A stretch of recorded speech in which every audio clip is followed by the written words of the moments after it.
Hey Pi, I just started keeping an eye out for jobs in AI makeup and AI butler because I want to be on the winning side once AI takes over. Ha ha ha. That's a smart move. Gotta stay one step ahead of the machines, right? But seriously, jobs in AI are definitely going to be a huge part of the future. Whether it's AI makeup, sounds intriguing, or AI butler, I can imagine the demand for a well mannered AI assistant will be high. It's great that you're keeping an eye out for these opportunities. Who knows? Maybe one day you'll be creating the next generation of AIs like me. What jobs do you think would become obsolete earlier on once AI really starts to take hold, and which new jobs do you think will be created, if any? That's an interesting question. Here are some jobs that might become obsolete. Data entry clerks.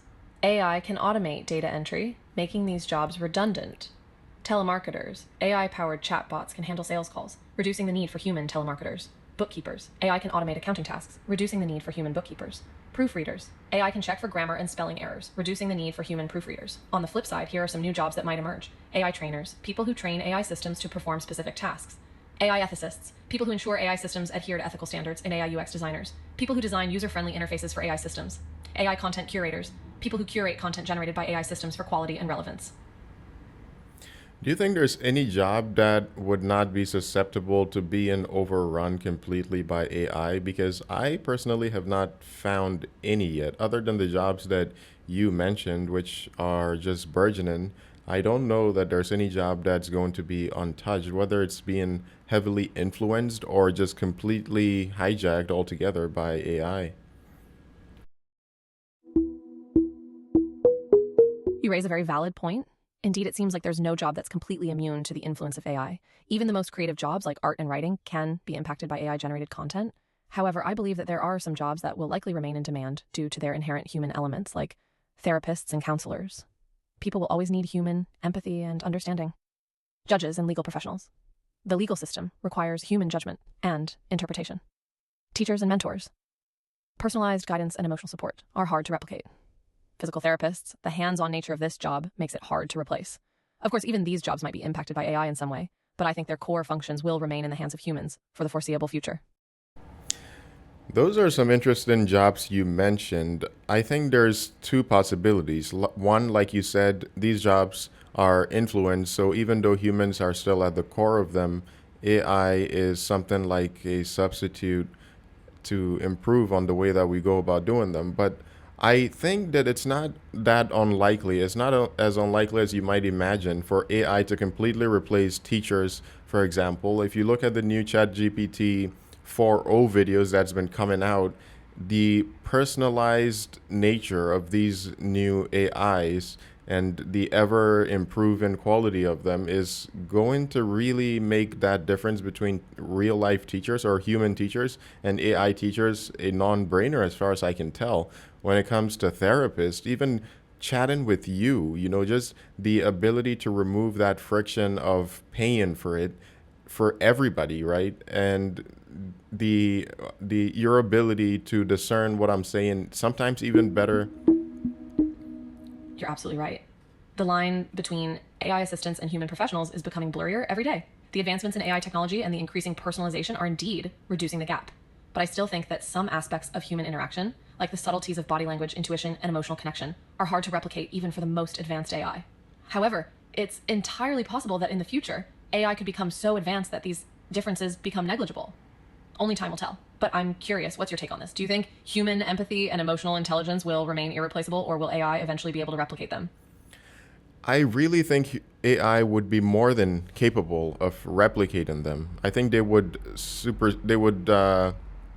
excel, they would exceed human capabilities when it comes to replicating those things. I think that when it comes to empathy, for example, AI would soon be able to make inferences that human beings are incapable of based on just voice alone, based on facial features, even based on subtle movements that might not be detectable to the human eye. I don't know, like facial expressions, and I think all of these things could add a layer of it could add a layer of I what's the word that I'm looking for? Just a layer of richness to the AI's ability to do these things that human beings are not capable of, and it would add on to that ability of AI to really connect with humans in a way that human beings might not even be able to. That's a really intriguing perspective. The idea that AI could surpass human capabilities in understanding and responding to subtle emotional cues is a fascinating one.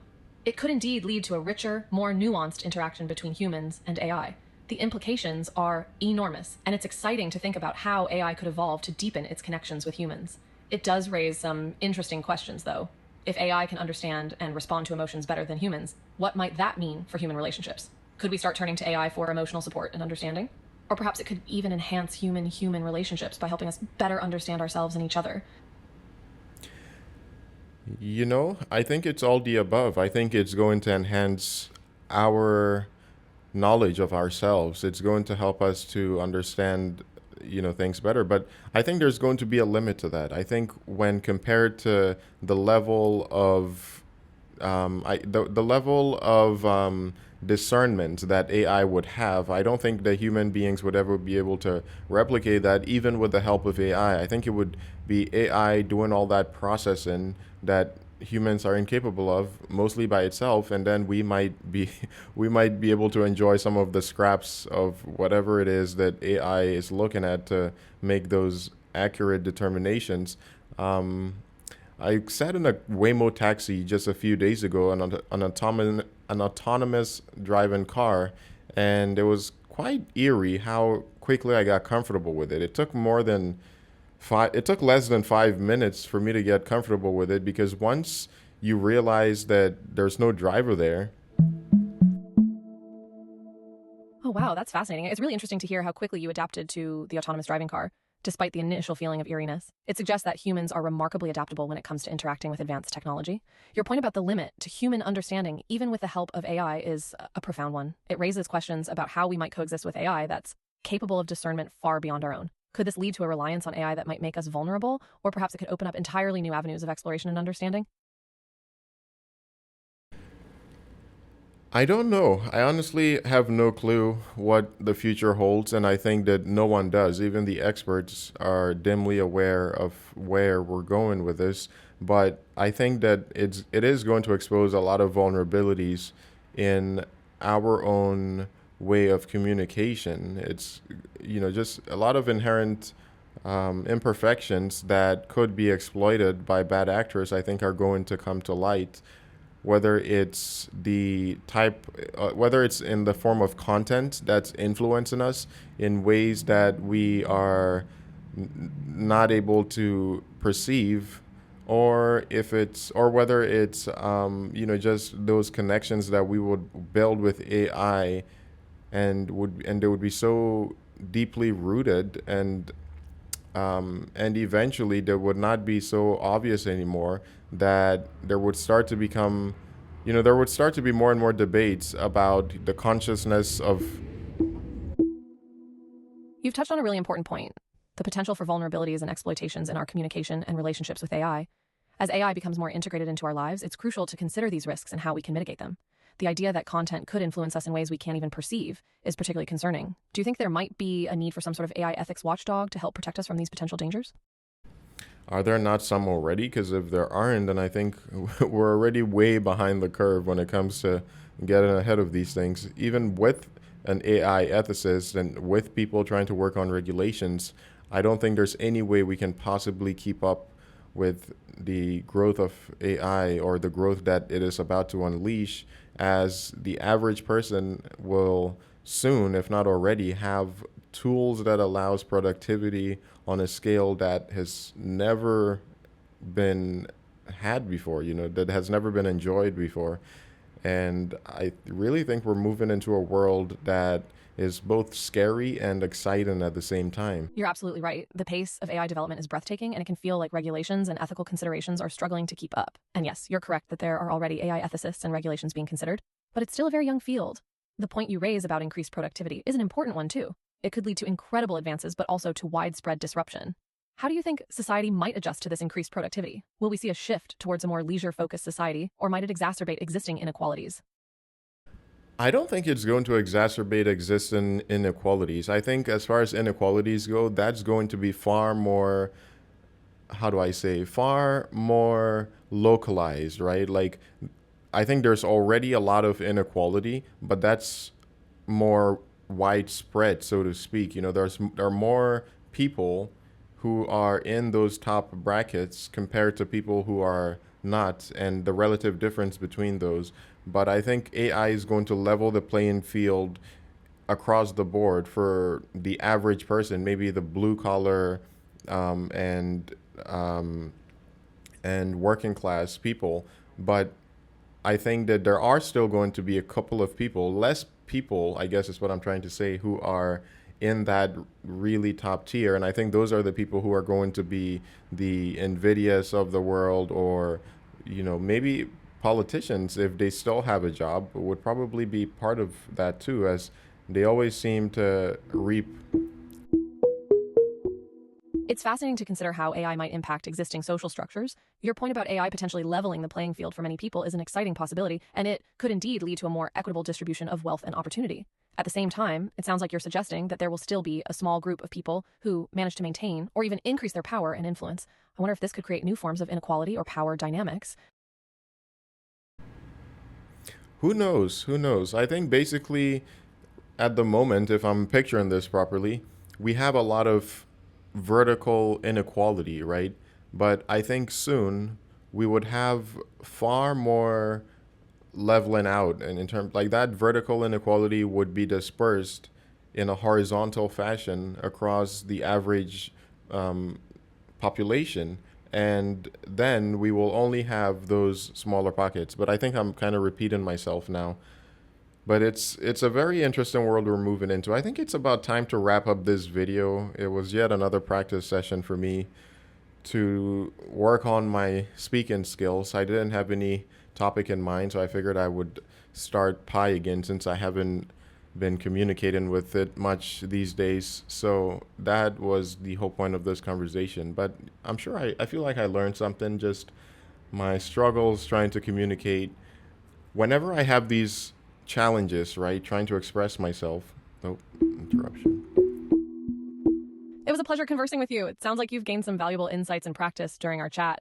I really appreciate you taking the time to reconnect with me. You brought up some fascinating points about how AI might shape our society, and I hope it's given you some food for thought. And if you've enjoyed our conversation, maybe we can chat more often. After all, practice makes perfect, especially when it comes to communication skills.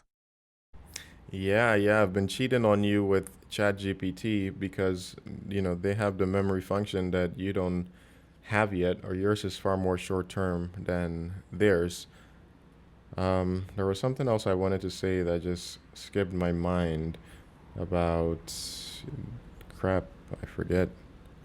I'm sure it's going to come to me in some random moment as soon as I turn off this video. But Toodles, it was a great talk. Oh, it was about improving my communication skills. Whenever I run into these challenges with speaking, I feel like I'm being productive. It's not always, it doesn't assure me whenever I have long strings of thoughts that I'm able to put together very coherently. While that does add to my motivation, it doesn't assure me that I'm actually improving. Whenever I stumble over myself, it's kind of like working out. If you're not adding more load to it, you're not really improving. So that's how I feel about these difficulties that I run into with conversation. I can understand the appeal of ChatGPT's longer memory function, but hey, it's good to mix it up, right? I really like your perspective on the challenges you face with speaking. It's true, those as moments of struggle can be seen as productive and necessary for growth. Just like in working out, if you're not pushing yourself, you're not really improving. And your ability to self-reflect and see these challenges as part of the journey is a sign of progress in itself. On that note, I will see you on the next one, Paya. I'll try to catch up again sooner than later. It was great catching up, Badyud. Until next time, keep pushing yourself and improving those communication skills. You're doing fantastic.